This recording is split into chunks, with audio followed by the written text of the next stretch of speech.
cette femme est devenue milliardaire sans vendre de maquillage.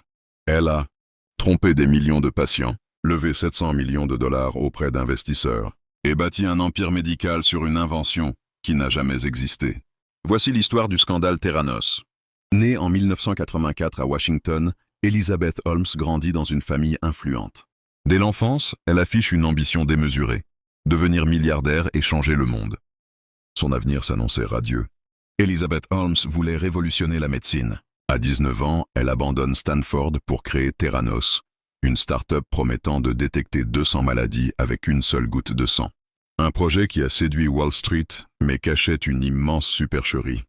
Un dispositif révolutionnaire appelé Edison, capable d'exécuter des tests sanguins avec une simple piqûre au doigt. Fini les seringues, les laboratoires et les heures d'attente. Le rêve.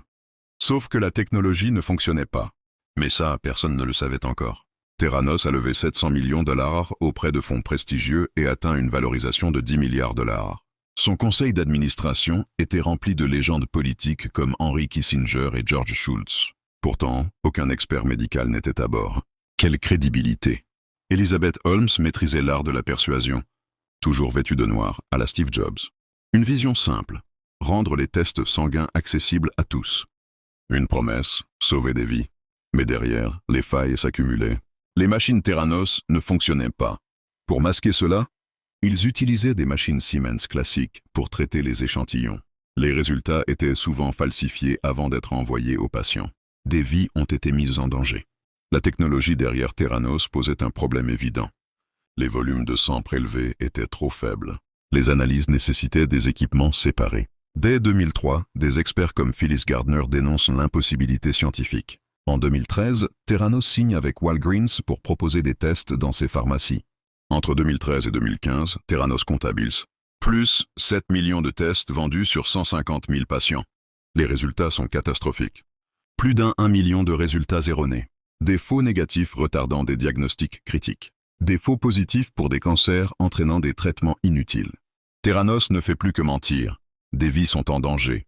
Pour Elizabeth Holmes, la chute devient inévitable. Theranos est un chaos. Employés sous pression, certains dénoncent les mensonges. Manipulation des données. Laboratoires mal équipés. En 2015, des employés décident d'alerter les régulateurs. Des employés comme Tyler Schultz, petit-fils de George Schultz, ont tenté de sonner l'alarme. Mais Elizabeth Holmes avait des avocats puissants pour les intimider. Elle contrôlait tout et faisait taire les critiques. C'est ce qu'elle croyait, cependant. En 2015, un article explosif du Wall Street Journal dévoile la vérité. Les machines Edison de Theranos sont une farce. Seuls 12 tests fonctionnent. Le reste dépend d'appareils Siemens modifiés. Les inspecteurs et les médias interviennent. C'est le début de la fin pour Holmes. En 2018, Theranos ferme ses portes. Holmes et son COO et petit ami, Sunny Balwani, sont accusés de fraude massive. Leur crime, avoir trompé patients, médecins et investisseurs pour lever des millions. En 2022, le verdict est tombé. Elizabeth Holmes est condamnée à 11 ans de prison pour fraude. Une chute spectaculaire pour une femme autrefois considérée comme la Steve Jobs au féminin. Elizabeth Holmes restera dans l'histoire comme un exemple de ce qui se passe quand l'ambition dépasse l'éthique. Un scandale qui a changé la face de la Silicon Valley. Les 3 leçons à retenir. La vitesse d'exécution ne suffit pas, surtout en santé. Les promesses non tenues finissent toujours par exploser. Les investisseurs doivent faire preuve de due diligence, pas seulement d'admiration. Et toi, que penses-tu de cette affaire ?